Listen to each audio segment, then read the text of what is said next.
Well, sticking with the environmental theme that we just looked at with Jake, we were tasked with working with our partner Voith to come up with a way of using a mobile application to teach bus drivers how to drive green municipal buses, and actually buses, and you'll learn more about the buses and how they actually work.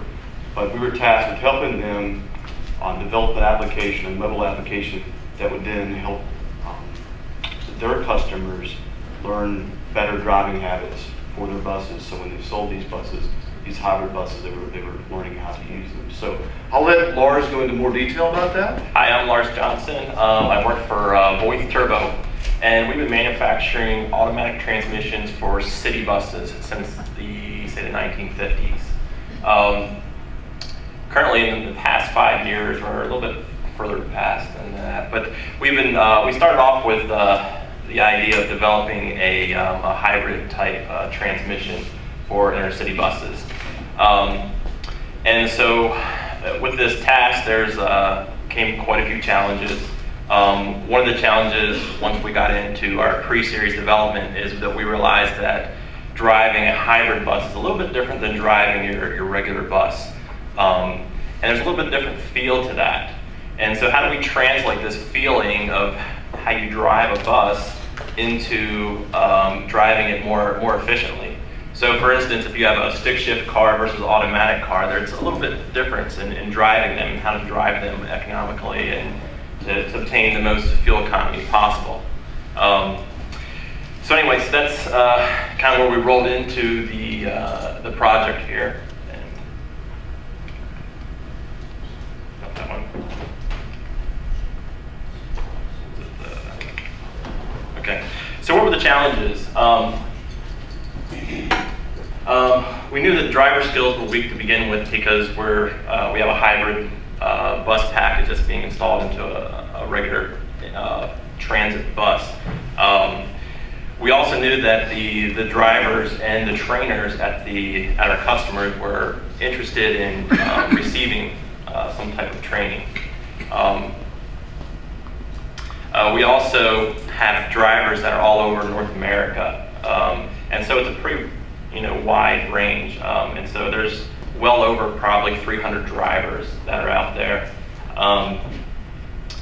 and with the potential of it being bigger than that. So for one trainer or for one person to kind of go out, or a couple people to go out to all these different locations and try to train these drivers could be a pretty enormous task.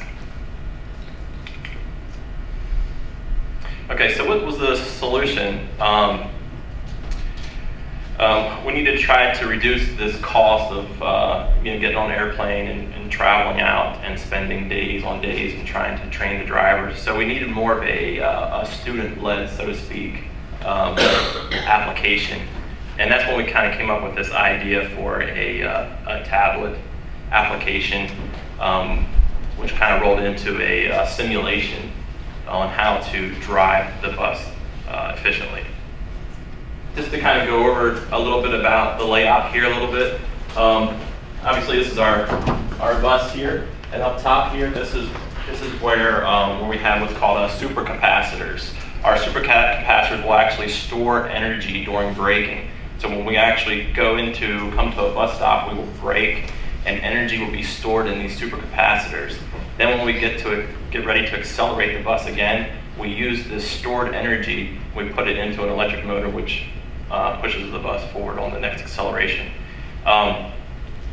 So part of the application here is that the driver has to step on the brake pedal in order to capture energy. But if he steps too far down on the brake pedal, he goes in and he loses energy through the friction of the shoes to the drums. And so by doing this we're actually wasting energy and it's producing heat. And so that's not necessarily what we want to do. We want to train them on how to use the brake pedal to slow the bus down rather than going too far. The red box here represents the brake pedal.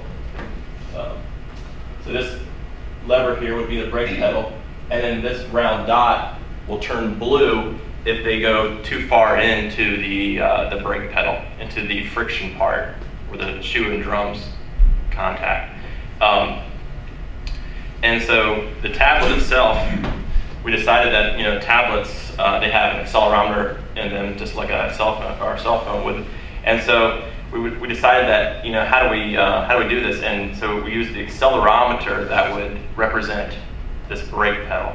So the further you go down into tilting this tablet, the further the brake pedal will be displayed in this red box. If you go down too far, the blue light will come on, and that signifies or flags, hey, you're starting to have shoe-to-drum contact, you're starting to waste energy through brakes, maybe let up a little bit. Now obviously, common sense would tell us if we need to stop, we're going to have to go down and go into the friction brakes and come to that stop. So the way they drive, they would just press down on the green button here, they accelerate to their full speed. They would take a look at the bird's eye view up top. There's a red square and there's a blue dot. The blue dot represents the bus. The red square represents the bus stops. And so the idea is that the driver should also take a look and see when this next bus stop is coming up and anticipate this bus stop coming up and start braking early. Because if they brake too late, then we start to waste energy. But by braking early and stepping on the pedal a little bit, we start to capture that energy. And that's the most efficient way to brake. So we have 4 stops, as you can see up here. They have the possibility of accumulating 200 charge points. And there's 4 actual levels that we've developed. So uphill, downhill, flat, and a combination of those.